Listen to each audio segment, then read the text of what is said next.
Mas antes de começar a mensagem de hoje, eu queria convidar você a refletir sobre algo, para parar e pensar uma coisa. E se você soubesse que você só tem somente mais uma semana de vida, o que você faria de diferente? O que você diria às pessoas que ama? Como estaria as suas prioridades e onde estaria principalmente o seu coração? E acima de tudo, como estaria a sua vida com Deus? Acredito eu, se você soubesse que só tem mais uma semana de vida, você não perderia tempo com brigas, não perderia tempos com ressentimentos ou coisas fúteis. Talvez você correria para perdoar, para amar, para abraçar alguém. Talvez você oraria com mais fervor, buscaria mais a presença de Deus. Mas a verdade é que nenhum de nós temos a garantia do amanhã. Essa é uma verdade. Nenhum de nós temos a garantia que vamos acordar amanhã e levantar e seguir nossa vida. Talvez essa reflexão seja mais real do que imaginemos. Estamos vivendo os últimos dias do mundo, ou talvez dos nossos últimos dias. E a grande pergunta não é quando tudo vai acabar, mas como estamos vivendo enquanto ainda temos tempo. Você ainda tem tempo para tomar uma decisão. Mas se você tivesse apenas uma semana e você soubesse disso, o que você faria? Pense somente uma semana. E eu fiz essa pergunta para mim mesmo, o que eu faria? Se eu iria estar com os familiares, se eu ia estar com os amigos, ou iria viajar para ficar sozinho, falar, eu preciso falar com Deus. Mas é uma reflexão que devemos fazer. E você, se você tivesse apenas 7 dias de vida, o que é que você ia fazer? A Bíblia nos conta o que é que Jesus fez nos seus últimos 7 dias de vida. Antes de ser preso e crucificado. E acredito que todos aqui já conhecem a história de quando Jesus entrou em Jerusalém. E as pessoas pegavam os ramos e as palmeiras e colocaram no chão, dando as boas-vindas para Jesus. Entendendo que ele era o que o Senhor tinha enviado, o Pai havia enviado para salvar Israel. E eu queria, a partir desse momento, pensar a história de Jesus, o que foi que Jesus fez nos últimos dias da vida dele, porque ele é a nossa referência. E eu queria pensar nesse momento de Jesus a partir do Evangelho de Marcos. Poderíamos caminhar pelo Evangelho de Mateus, de João, que traz até mais detalhes, mas nós vamos caminhar na história de Jesus olhando para o livro de Marcos. Eu queria que você abrisse em Marcos capítulo 11. Marcos capítulo 11. Versículo 8. Amém? Marcos capítulo 11, versículo 8 a 18. Muitos estenderam seus mantos pelo caminho. Outros espalharam ramos que haviam cortado nos campos. Os que iam adiante dele e os que seguiam gritavam, Hosana! Bendito é o que vem em nome do Senhor. Bendito é o reino vindouro do nosso pai Davi. Hosana nas alturas. Versículo 11, Jesus entrou em Jerusalém e dirigiu-se ao templo, observou tudo à sua volta e, como já era tarde, foi para Betânia com os 12. No dia seguinte, quando estavam saindo de Betânia, Jesus teve fome. Vendo à distância uma figueira com folhas, foi ver se encontraria nela algum fruto. Aproximando-se dela, nada encontrou, a não ser folhas, porque não era um tempo de figos. Então lhe disse, ninguém mais coma do seu fruto. E seus discípulos ouviram dizer isso. Versículo 15. Chegando a Jerusalém, Jesus entrou no templo e ali começou a expulsar os que estavam comprando e vendendo, derrubou as mesas dos cambistas e as cadeiras dos que vendiam pombas. E não permitia que ninguém carregasse mercadorias pelo templo. E os ensinava dizendo: não está escrito, a minha casa será chamada casa de oração para todos os povos, mas vocês fizeram dela um covil de ladrões. Versículo 18, os chefes dos sacerdotes e os mestres da lei ouviram essas palavras e começaram a procurar uma forma de matá-lo, pois o temiam, visto que toda a multidão estava maravilhada com o seu ensino. Até aqui. Pai, obrigado pela tua palavra, Senhor. Que o Senhor seja, Pai, ministrando ao meu coração e ao coração daqueles que escutam, Pai.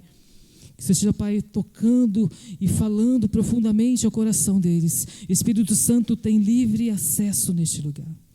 Que o Senhor me use como canal, como instrumento nessa noite. Amém. Amém. Aqui, queridos, nós temos o início dos últimos dias de Jesus.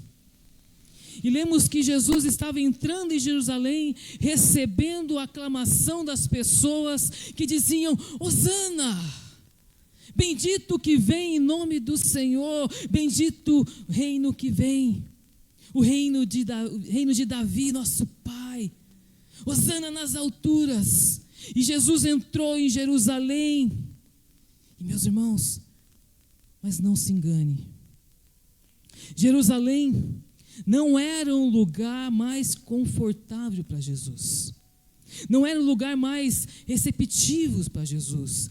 Todas as vezes que Jesus ia para Jerusalém, ele experimentava a resistência dos judeus. Se Jesus era celebrado na Galileia, em Jerusalém, ele era perseguido.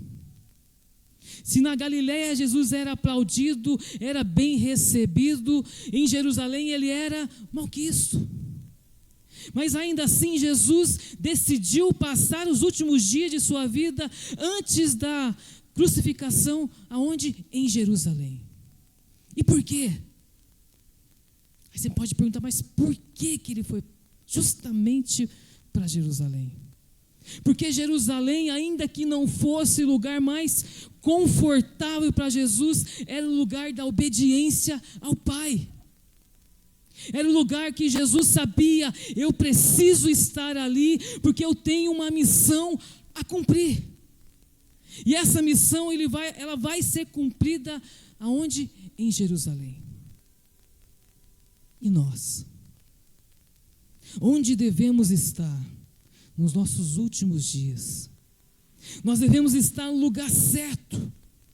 E o lugar certo não é o mais confortável, não é o mais tranquilo, não é o mais agradável, não é necessariamente o mais receptível, não é necessariamente o lugar mais hospitaleiro, o lugar onde recebemos os maiores abraços, onde as pessoas preparam um bolo de cenoura com cobertura de chocolate.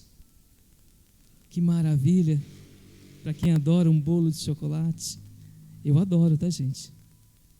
Não é nesse lugar. Muitas vezes é o lugar mais difícil. Nosso coração quer sempre o lugar mais confortável.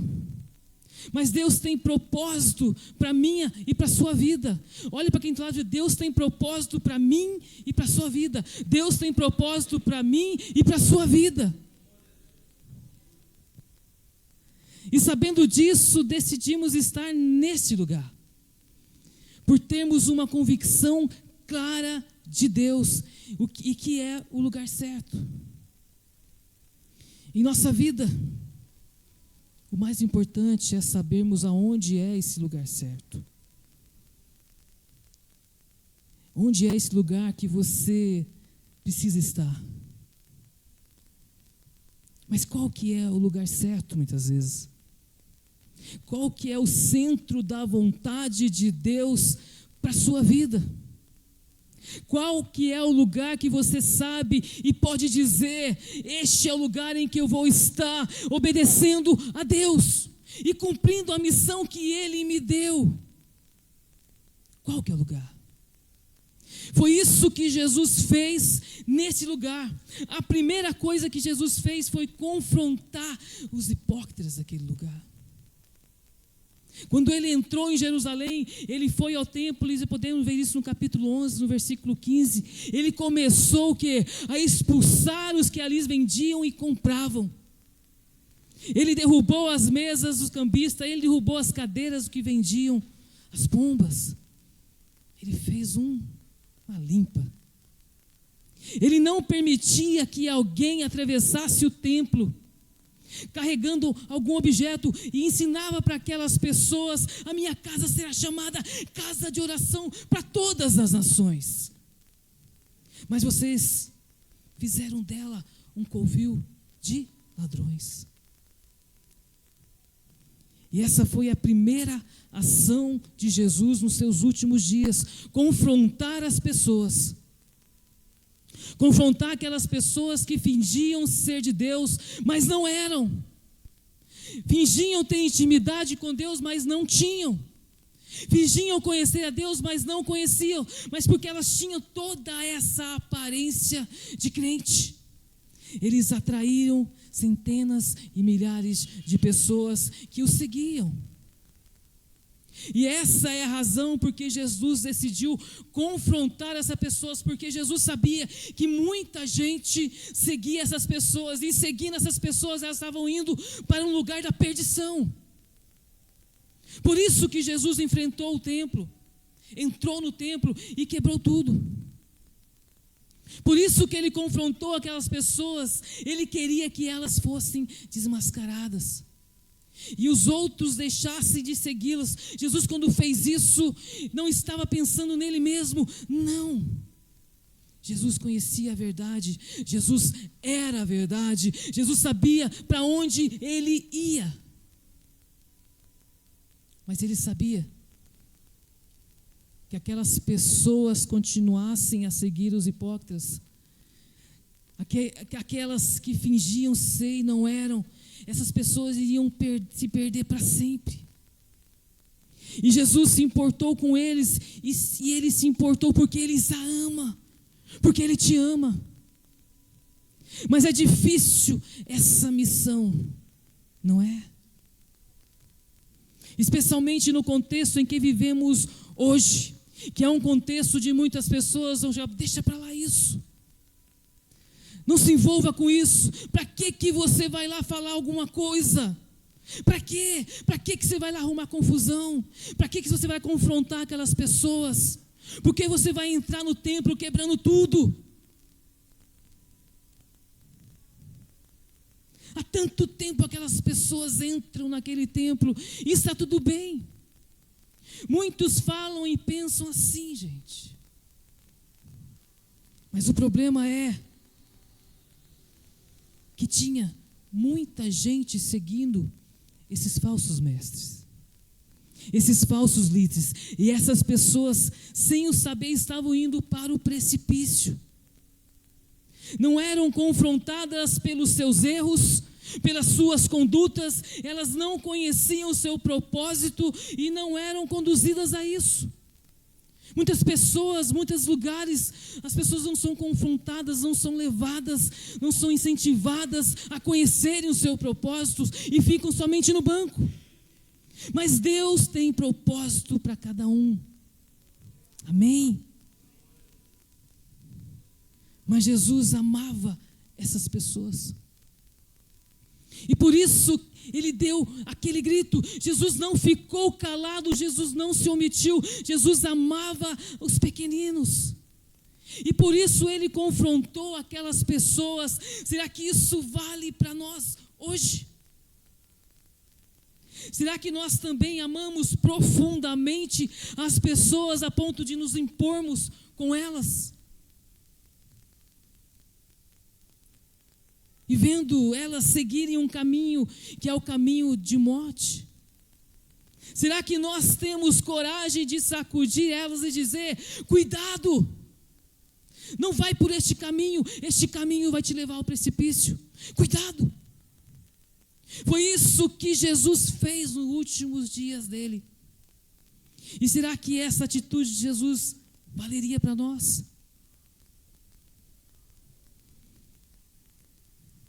Mas tão logo Jesus sai do templo E ele permaneceu algumas boas horas ali, confrontando aquelas pessoas, tentando trazer para ela, discipular elas. No capítulo 11, lemos que Jesus entrando no templo e jogando as mesas no chão, derrubando tudo. No capítulo 12, nós lemos Jesus confrontando os escribas e os fariseus, contando a parábola dos lavradores maus.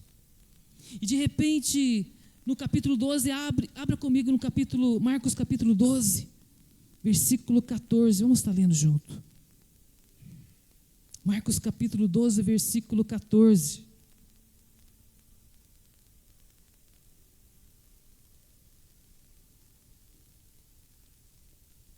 Marcos capítulo 12, versículo 14 diz assim: estes se aproximaram dele e disseram: mestre, sabemos que é íntegro e que não te deixas influenciar por ninguém.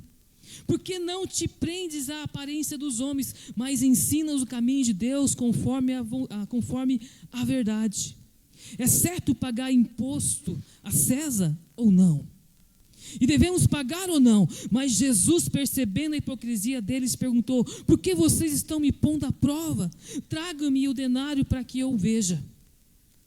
E eles, versículo 16, e eles trouxeram a moeda, e eles lhe perguntou: de quem é esta imagem e esta inscrição? De César, responderam. Então Jesus lhe disse: deem a César o que é de César e deem a Deus o que é de Deus. E ficaram admirados com ele. As pessoas aqui tentaram colocar Jesus na parede, perguntando sobre o imposto de César. Assim como nós hoje em dia também somos tentados, somos provocados, somos pressionados. Os saduceus aqui pressionaram Jesus, tentando encontrar uma contradição em Jesus em relação à ressurreição que teria. E no versículo 38, Jesus traz a sentença final. Olha só o que Jesus diz no capítulo 12, versículo 38. Ao ensinar, Jesus dizia: cuidado com os mestres da lei. Eles fazem questão de andar com roupas especiais, de receber saudações nas praças e de ocupar os lugares mais importantes nas sinagogas e os lugares de honra nos banquetes. Versículo 40, eles devoraram as casas das viúvas e para disfarçar fazem longas orações. Esses receberão condenação mais severa. Olha o que Jesus diz. Cuidado, cuidado. Jesus diz aqui: cuidado. Tem boa aparência, olha bonito, se veste bonito, se mostra bonito, mas por detrás está roubando a lã das ovelhas. Cuidado. E Jesus sai do templo. E no capítulo 13, ao sair do templo, um dos discípulos de Jesus olha para o templo de Herodes que havia sido construído e diz: uau, que pedra, mestre, que construção linda. E de fato o templo de Herodes, se você não conhece, ele era magnífico. Aquele templo foi construído em aproximadamente 70 a 80 anos. Demorou para construir esse templo. Você consegue imaginar 70, 80 anos para construir um lugar? E eu fico imaginando, nós vamos completar um ano de igreja. E é claro que fazemos planos, quem sabe um dia vamos para um novo lugar, vamos para um lugar maior, vamos, não sei, um templo grande, bonito. Mas, meu Deus, tomara que não seja 70 anos. Aí eu acho que vai ficar para o meu neto, ficar para os nossos bisnetos. Mas não. Deus tem algo em nosso coração. E quando Deus coloca algo em seu coração, é o Espírito Santo nos guiando. E devemos ficar atentos.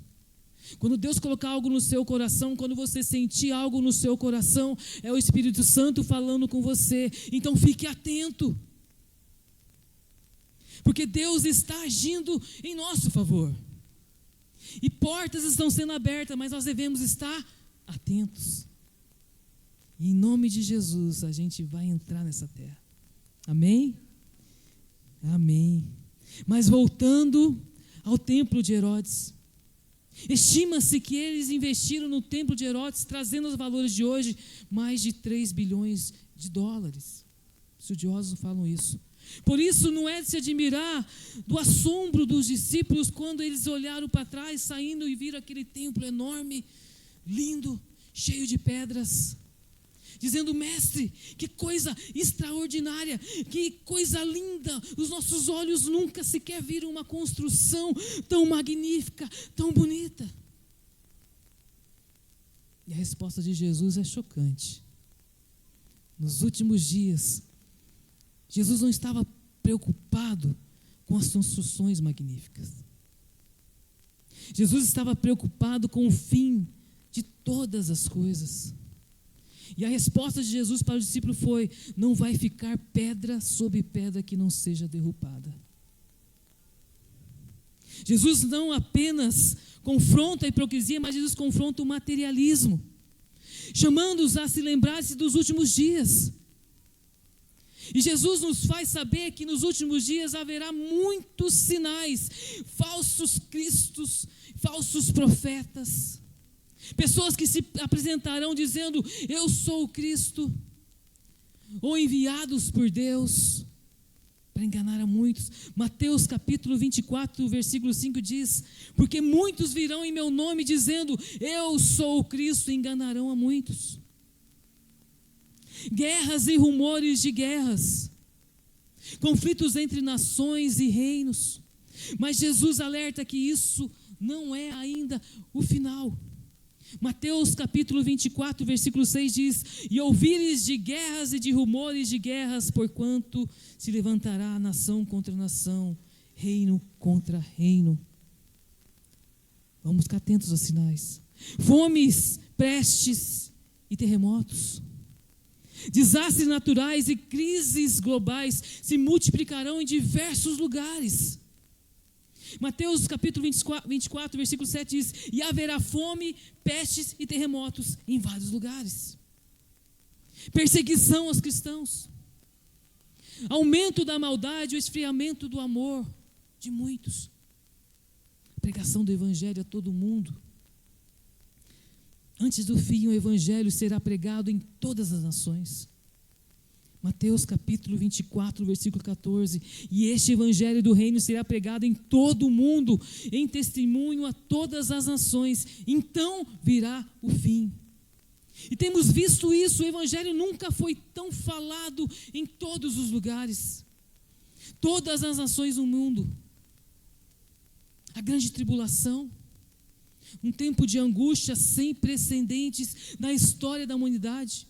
Mateus capítulo 24, versículo 21, porque haverá então uma grande aflição, como nunca houve desde o princípio do mundo até agora, nem tampouco haverá. E temos tido tantas notícias de terremotos, até mesmo aqui no Brasil que não tinha terremoto, está tendo terremoto. E Jesus disse que nos últimos dias isso aconteceria, haveria terremoto, haveriam guerras, rumores de guerras. E porque Jesus faz menção sobre as guerras, rumores de guerras e terremotos? Porque na guerra, nos terremotos, esses edifícios que são extraordinários, lindos, grandes, eles deixam de valer alguma coisa, porque eles caem. As pessoas precisam sair correndo da cidade, da casa, dos prédios e deixar tudo para trás. Isso não vale absolutamente nada no fim. Nada. Nos últimos dias, Jesus chama a atenção das pessoas para olharem para o fim e entenderem tudo isso que vocês estão olhando agora e que atrai a atenção de vocês agora e que enche os olhos de vocês agora, tudo isso não vai valer nada. Tudo isso não tem valor nenhum. Não distraiam-se com isso. E ele termina esse sermão sobre as últimas coisas, dizendo para os discípulos: e estejam de sobreaviso, vigiem, porque vocês não sabem quando será o tempo. Vigiem. E é como o homem que ausentou-se do país, deixou sua casa, dá autoridade aos seus servos, e cada um com a sua obrigação, e o porteiro ordena: vigie, portanto vigie. Mateus capítulo 24, versículo 42 diz: vigie, pois, porque não sabeis a que horas há de vir o vosso Senhor. Vigie. Porque vocês não sabem quando virá o dono da casa, se é à tarde, se é à meia-noite, se é ao cantar do galo, se é pela manhã, para que, vindo ele inesperadamente, não encontre você dormindo. Que porém digo a vocês e digo a todos novamente: vigiem. Mais uma vez é inegável, vemos o amor de Jesus para com seus filhos, dizendo: acorde, eu amo tanto vocês, eu não quero que vocês estejam distraídos com aquilo que não tem valor algum. Vigiem e estejam preparados, o dia está chegando, o fim está chegando. E eu quero que vocês não sejam pegos de surpresa. Jesus, nesses últimos dias dele, ele vem com essa mensagem. Em outra ocasião, Jesus fala: do que adianta o homem ganhar o mundo inteiro e perder a sua alma? Lembre-se que as coisas não são tão frágeis, tão passageiras. Lembre-se do fim delas. Lembre-se que a vida é breve. Lembre-se que a nossa vida é como a flor de erva. O Salmo 103 fala isso. Salmo 103, versículo 15 diz: a vida do homem é semelhante à relva. Ela floresce como a flor do campo, que se vai quando o sopro vem e nem se sabe mais o lugar que ocupava. O salmista aqui está dizendo que de manhã ela cresce, e à tarde ela floresce, e à noite ela morre. Às vezes, nós lutamos tanto por alguns objetivos que imaginamos que são tão importantes, que depois os nossos filhos ou os nossos netos, e se Jesus não voltar até lá, vão considerar tudo isso como um nada. Lembre-se das últimas coisas, lembre-se do fim, do que importa realmente no final. E isso, sem dúvida, é uma das palavras mais importantes para nós, que conhecemos o Senhor e sabemos que Ele voltará. Nós sabemos que Ele voltará. Nós sabemos que Ele voltará. Estejamos preparados, e Ele vai voltar. Ele está voltando. Amém.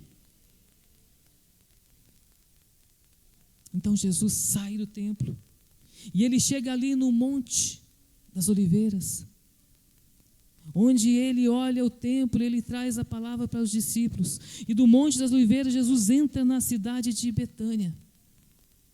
E ali em Betânia nós vemos o que Jesus faz também nos seus últimos dias. Às vezes nós imaginamos que a palavra de Jesus é só pancada. Mas, meus irmãos, até aqui só foi pancada.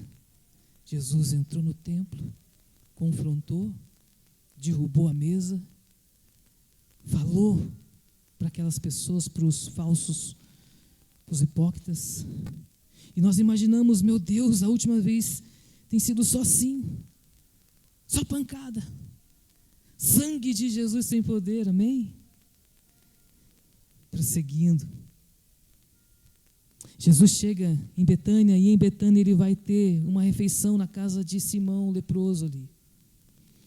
Em Marcos 14, versículo 3, nós percebemos que Jesus participou dos 2 eventos com os amigos. E o que é importante fazermos nos últimos dias? O que é importante fazermos nos últimos dias? Uma coisa que Jesus fez foi comer com seus amigos, passar tempo com eles, assentar-se com eles à mesa, compartilhar o seu coração com eles, falar da sua vida, instruí-los, ensinando, se alegrando. E assim, me fez lembrar, enquanto eu li esse texto, eu percebi a importância que Jesus dava para a comunhão. Nos seus últimos dias, as pessoas falavam, mas cadê Jesus? Jesus está comendo com os seus amigos. E isso me fez lembrar de um documentário que eu assisti algum tempo atrás, e eu gosto de documentários. Lá em casa só eu gosto de documentário. Oh, Deus. Então eu assisto nos horários totalmente fora, assim, sabe? Todo mundo dormindo. Onde foi feito um estudo, e foi visto que as pessoas que estavam para dar seu último suspiro, essas pessoas tinham algo em comum entre elas. E ali no seu leito de morte não se via, não se ouvia dizer, olha, cadê os meus carros? Cadê as minhas casas? Cadê as minhas ações? Cadê o meu dinheiro? Não. Ali em seu leito de morte, elas não falavam, traz para mim, vai lá, traz para mim os meus diplomas. Vai lá no cofre e pega para mim lá um pouquinho da minha barra de ouro. Oh, glória. Será que você pode trazer a chave do meu carro de novo? Eu quero olhar para ela. Nossa, como ela é linda. Será que você pode trazer aquelas escrituras dos meus prédios, das minhas casas, dos meus terrenos? Eu queria só dar uma olhada nela de novo antes de ir. Ali no seu leito de morte, as pessoas elas nunca dizem isso. Não. Ali no seu leito de morto, eu nunca vi, no leito de morto, pedir nada disso. O que as pessoas pediam eram, cadê a minha família? Cadê os meus filhos? Cadê os meus amigos? Cadê as pessoas que andavam comigo? Onde estão os meus amados? Onde estão as pessoas? Esse é o pedido de todos que estão no leito de morte. E aqui Jesus estava vivendo os seus últimos dias, sabendo que em poucos instantes ele estaria sendo crucificado. Ele sabia. E Jesus escolhe estar com os seus amigos, comendo. Jesus está com os amigos, contando história, falando sobre o reino, esclarecendo os princípios de Deus. Estamos aqui, tanto na casa de Simão leproso, quanto no momento da última ceia. Jesus se encontrou com seus discípulos e disse que eu queria estar com vocês. Jesus queria estar com eles. Lucas capítulo 22, versículo 15 diz, Jesus antes da última ceia disse, desejei ansiosamente comer essa Páscoa com vocês antes de sofrer. Aqui podemos ver o próprio Jesus expressando isso. E esse anseio por um momento especial com seus discípulos, e ele diz, como que eu guardei esse momento, o momento de estar com vocês, como que eu queria, comendo com vocês, olhando nos olhos de vocês. Jesus falando isso. Jesus viveu todo o ministério dele, daqueles 3 anos e meio, olhando para esses últimos dias. E aquele momento em que ele estaria com os discípulos, estabelecendo o princípio do reino que estava por vir. E o que fazer nos últimos dias? O que fazer nos seus últimos dias? E não esqueça que você não sabe quando será esse último dia. Então valorize as pessoas, gaste tempo com elas, converse, construa relacionamento, deixe as pessoas saberem quem você é, como Jesus fez. Às vezes as pessoas acham que isso não é nada espiritual, mas como que é espiritual? Jesus fez isso. Encontrou pessoas, estava com elas, olhava nos olhos delas e valorizava esse momento. E depois de se encontrar com os amigos, tanto na casa de Simão leproso, como no cenáculo onde os discípulos prepararam ali a Páscoa, como podemos ler no versículo 22 de Marcos 14, Jesus pegou o pão, abençoou, partiu, deu aos discípulos dizendo, este é meu corpo. Tomou o cálice, deu graças a Deus, os discípulos todos beberam dele. Jesus disse, este é meu sangue, o sangue da aliança. Em verdade eu digo que nunca mais beberei do fruto da videira até que o dia em que beberei o vinho novo no reino de Deus. Era ali Jesus com seus amigos, que era importante.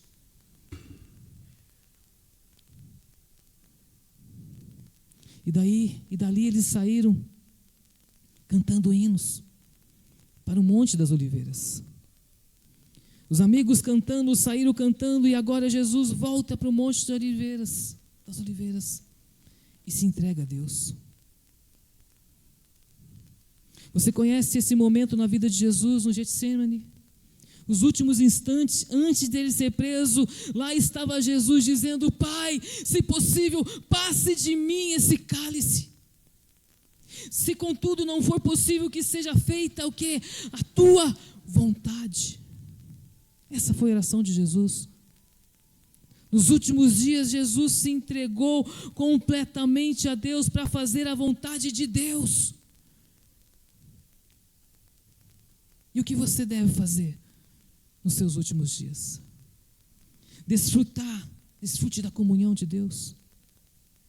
Mas talvez você possa me dizer: pastor, mas eu não estou vivendo os meus últimos dias. Misericórdia.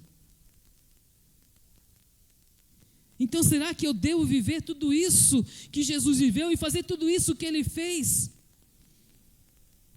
Existe uma frase que todos conhecem, que eu tenho certeza, uma frase de grande sabedoria que sempre ouvimos, principalmente das pessoas mais velhas, mais maduras, que diz que nós devemos viver o hoje como se fosse o último dia. E pode ter certeza, um dia você vai acertar. Um dia esse dia vai chegar. Salmos 90, versículo 12 diz: ensina-nos a contar os nossos dias para que o nosso coração alcance sabedoria. Então esses princípios que Jesus nos mostra na vida dele, nos últimos dias, não são princípios ou atitudes ou comportamentos que devemos ter esperando quando estivermos vivendo os últimos dias, não. Devemos ter essas atitudes e comportamentos e viver elas agora. Porque o único dia que a gente tem é hoje. Nós não temos amanhã, nós temos o hoje, o agora. Então, como, portanto, eu devo viver o meu último dia, que é hoje? O amanhã você não sabe. Eu devo viver amando tão profundamente as pessoas que, se eu ver elas indo para o buraco, e minha responsabilidade por amor a elas dizer: ei, cuidado. É a minha responsabilidade, porque eu as amo. É o meu chamado. Me encontrar com meus amigos, com as pessoas que eu amo, cuidar delas, se preocupar com elas, falar de Jesus para elas. Quem sabe hoje você chama alguns irmãos, ou lembra aí de algum, ou o Espírito Santo coloca alguém na sua mente que tenha colocado em seu coração e dizer: vamos estar junto, vamos conversar,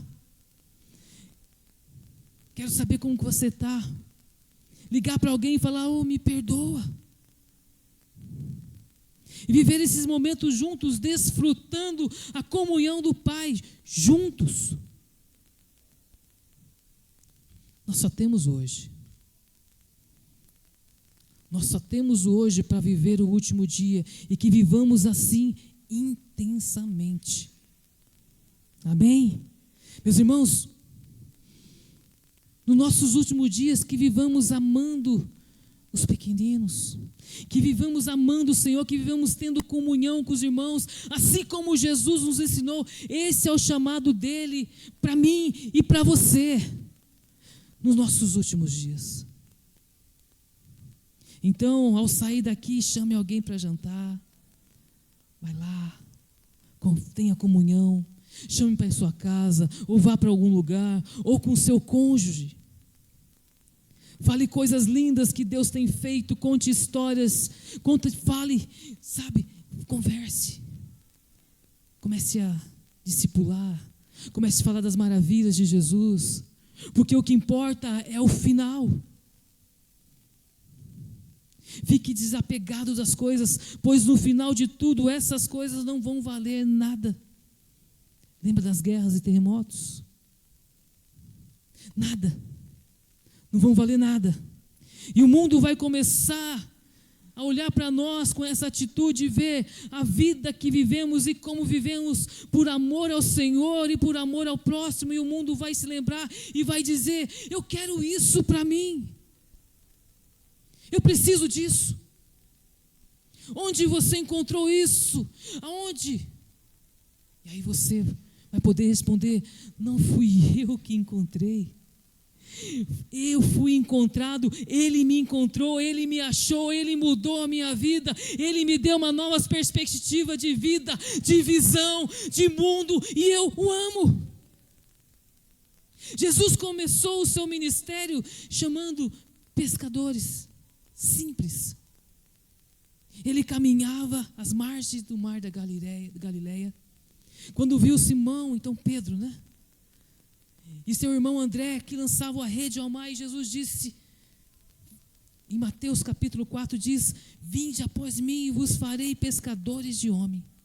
Jesus foi até eles. Então, se alguém lhe perguntar onde você encontrou, você pode ter a certeza de que o Senhor mesmo já está despertando o seu coração para você ter feito essa pergunta para mim. Ali o Espírito Santo já está agindo no coração dela. Porque Deus já está indo atrás de você, chamando você, para que você possa viver hoje como se fosse o último dia da sua vida. Vivendo como Jesus viveu nos últimos dias da vida dele.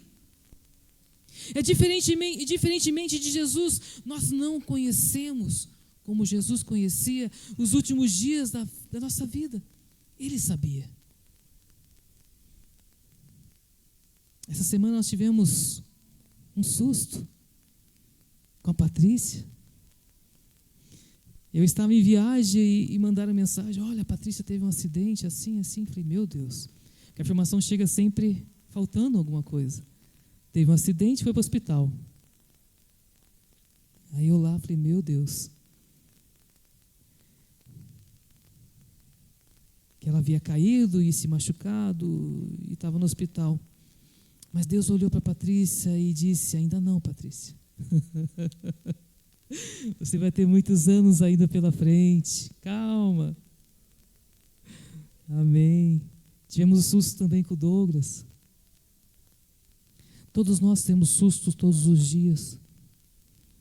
E aí nós despertamos e lembramos: hoje é o último dia. Será que amanhã eu vou despertar? E quando passamos por esse susto em nossas vidas, ou por pessoas que amamos, que não pensamos, poxa, se eu soubesse, eu faria tanta coisa diferente, quando a gente perde alguém próximo. Se eu soubesse, faria tanta coisa diferente. E quando perguntarem para você como você vai viver os seus últimos dias, que você possa falar: eu vou viver como eu estou vivendo hoje, intensamente. Que eu estou vivendo aqui buscando o Senhor, entregando a palavra, junto com meus amados. Pois eu já entendi o que realmente importa. E tem valor como eu estou vivendo hoje. Eu vou viver assim, intensamente. E que eu tenha a oportunidade de dizer para as pessoas: olhe, cuidado. Tenha cuidado. E que eu tenha a oportunidade de dizer para as pessoas: olhe, prepare-se, esteja pronto, Jesus está voltando. Que eu tenha a oportunidade de sentar à mesa com as pessoas e comer com elas, pois eu tenho vivido a comunhão com o Pai, dizendo: Pai, eu quero fazer a tua vontade. É o Senhor que eu quero servir. E que isso seja hoje e seja sempre. Amém? Em nome de Jesus. Aleluia. Vamos ficar de pé. Nós vamos estar orando. Hoje nós temos a mesa posta.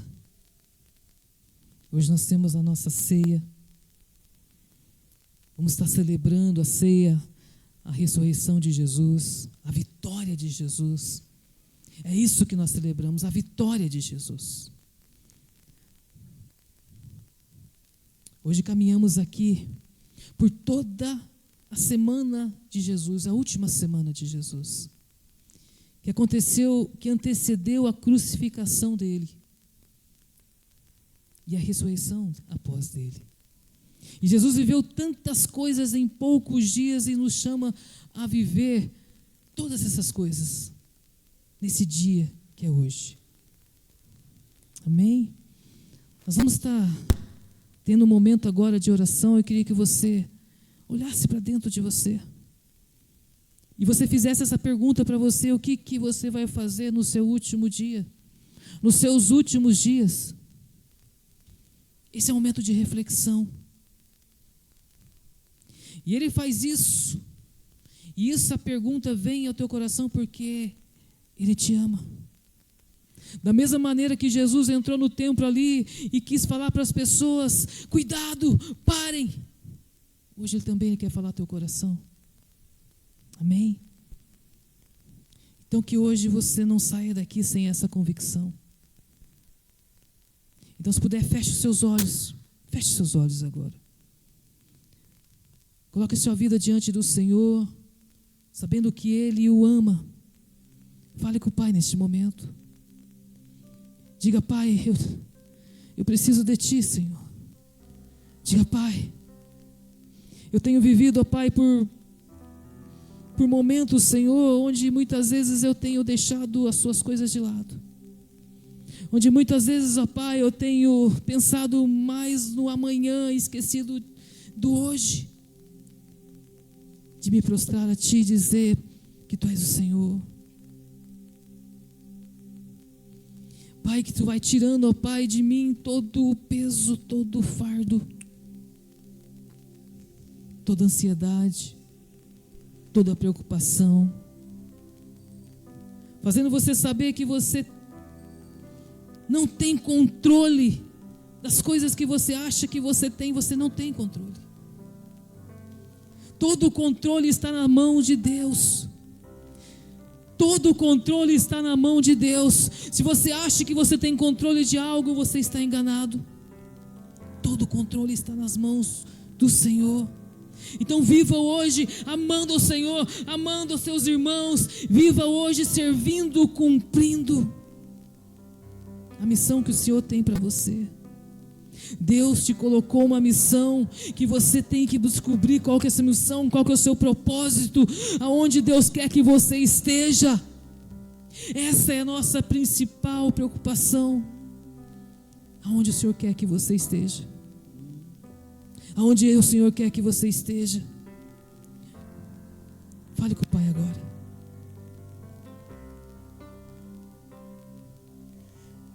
Hosana, Hosana, Hosana, nosso Rei. Esteja no lugar certo. Hosana, independente das pressões que existem. Se Deus falou ao teu coração que aquele é o lugar, resista às pressões. Não existe nada que o inimigo possa roubar de você. Se Deus falou que é seu, se Deus falou ao teu coração, resista. Como Jesus foi tentado ali, ele foi pressionado, mas ele sabia qual era o propósito dele, ele sabia onde era o lugar que ele deveria estar, ele tinha a convicção que era ali que ele devia estar, então ele resistiu tudo aquilo que o inimigo levantou contra ele, dia após dia. Cristo é a nossa vida, o motivo do louvor em nosso novo coração, pois morreu a nossa morte para vivermos sua vida, nos trouxe grande salvação.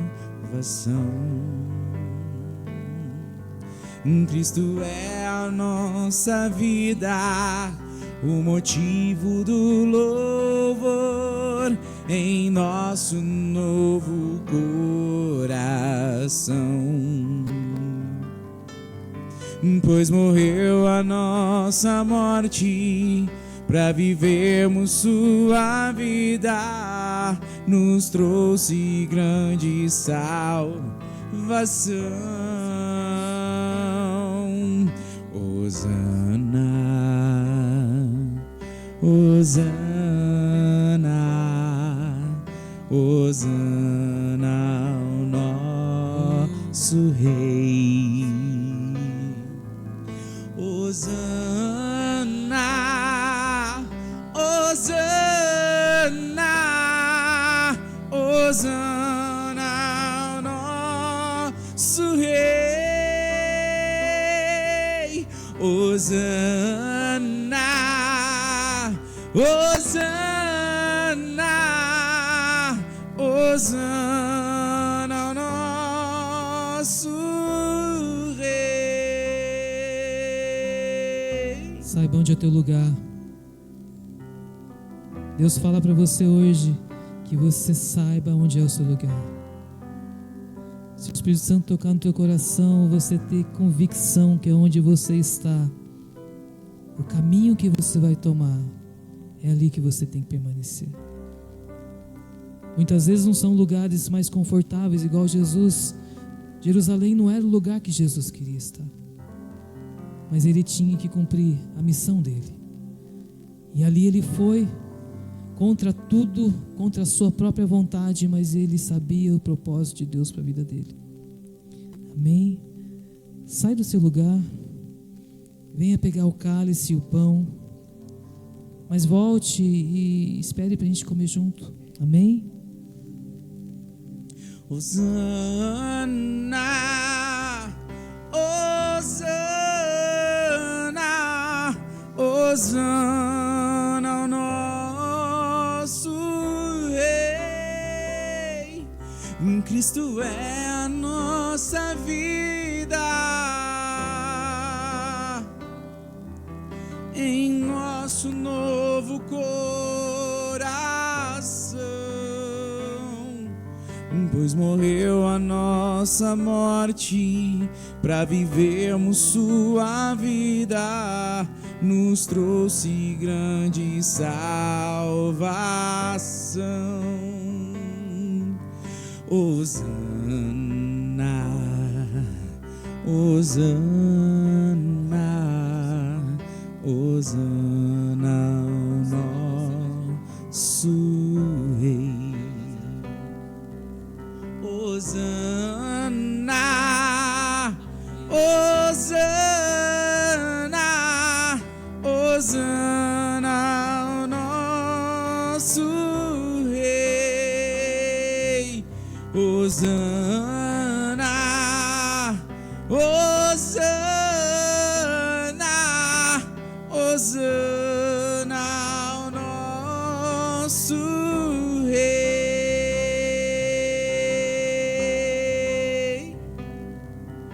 Cristo é nossa vida, o motivo do louvor em nosso novo coração.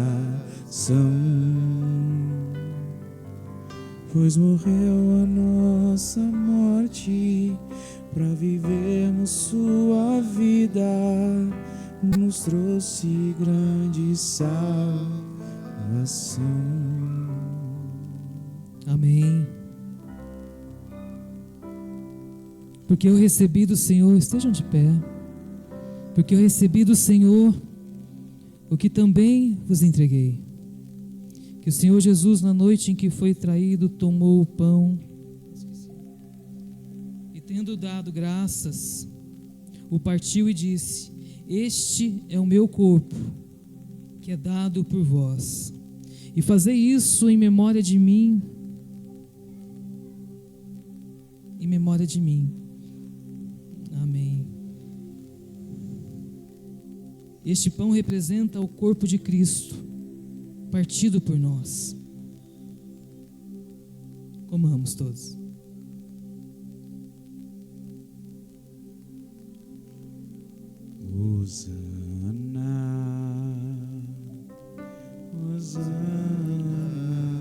Do mesmo modo,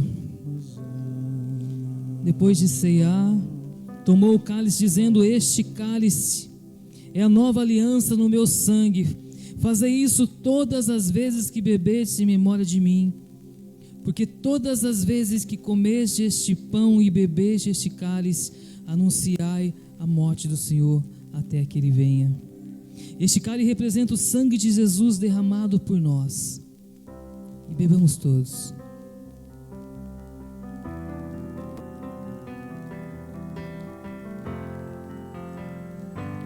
Aleluia. Amém. Quantos podem dizer glória a Deus? Glória a Deus. Ele voltará. Jesus voltará. Ele voltará. Essa é a nossa certeza. Ele voltará. Aleluias. Restauração, nada além do sangue, nada além do sangue de Jesus.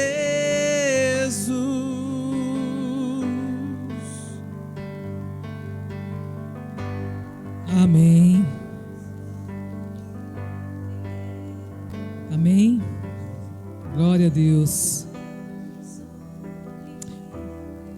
Amém? Baixa só um pouquinho.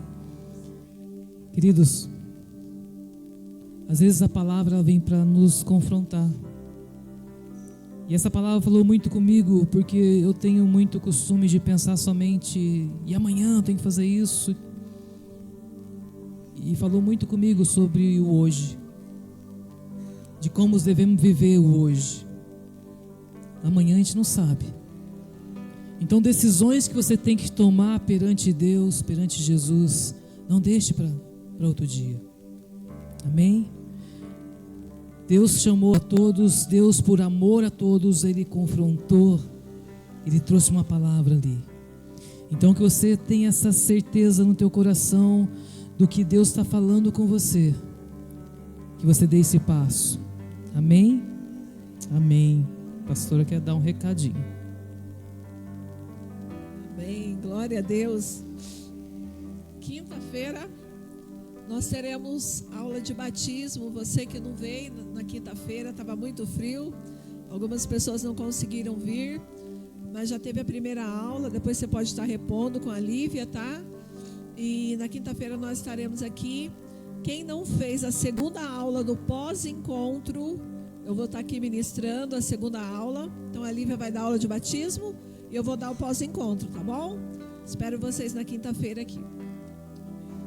E não esqueça, no pós-domingo no outro, é o nosso aniversário. Nós vamos fazer uma grande festa aqui, hein? Conto com todos. Nós queremos essa igreja cheia, que você convide pessoas para vir. O profeta Moisés estará aqui conosco. Será uma grande festa. Amém? Terça-feira, altar de adoração. Gente, está sendo tão bom. Está sendo tão bom. É a presença de Deus, é o derramar de Deus. E é a intimidade. Então venha. Venha terça-feira, traga um visitante. Amém? Estenda suas mãos. Que a graça do Senhor Jesus, que o amor do Pai e a doce consolação do Espírito Santo seja na vida dos seus filhos hoje, para todos sempre. Diga amém, amém. Aplauda ao Senhor. E como sempre, abrace alguém que está do seu lado, olhe para ele e declare uma palavra de bênção sobre a vida deles. Amém? Eu sou livre. Eu sou livre.